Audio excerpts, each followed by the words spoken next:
as Janusz said, the Target, they described their shoppers as guests.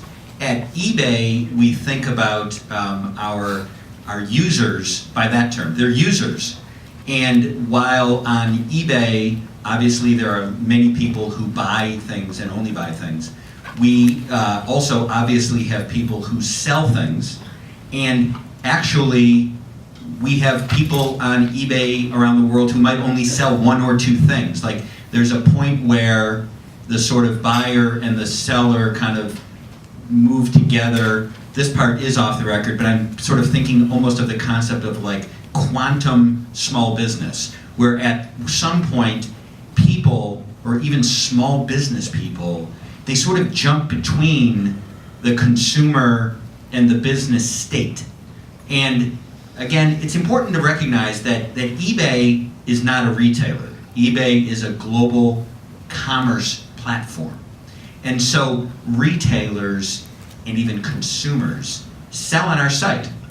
And I actually think Target does some. So we have some really big retailers. I don't think Walmart sells on eBay, but you know, they'll see the light someday.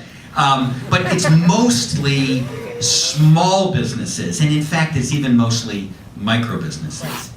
But the interesting thing in a trade context, and what I've spent most of my time the last couple of years working on, is the fact that the platform is truly global. So that almost every micro business using eBay is actually exporting.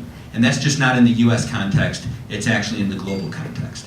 And so, for example, where traditional small businesses in the United States, only about 4% export, according to census data. On eBay, it's 97%. So last year we sort of did a bit of an analysis trying to provide some context about how global our sellers are. And again, they're micro businesses, oftentimes 2 or 3 employees. And we looked at it by how many continents they reached, because I was entertained by the idea that to like literally sell to 4 or 5 continents, that's like really a very global reach. And it turned out that we had 190,000 small businesses in the US that sold to 4 or more continents, okay? In the other TPP countries, for example, 100% of the small businesses from Canada export.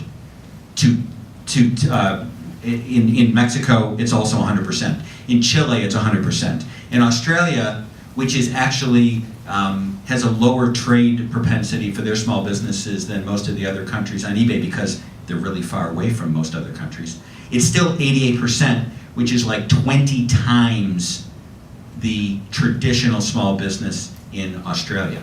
So what you have is a completely new kind of global trade going on, and it's being done by tiny little enterprises.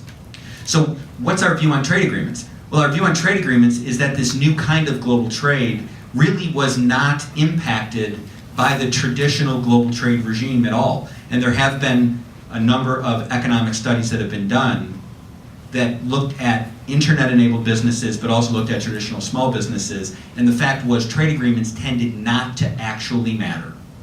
It wasn't as if a small business on eBay, for example, would be doing more business to Canada than they would be doing to the UK because we had a trade agreement with Canada. Other factors impacted their business much more than the trade agreements themselves.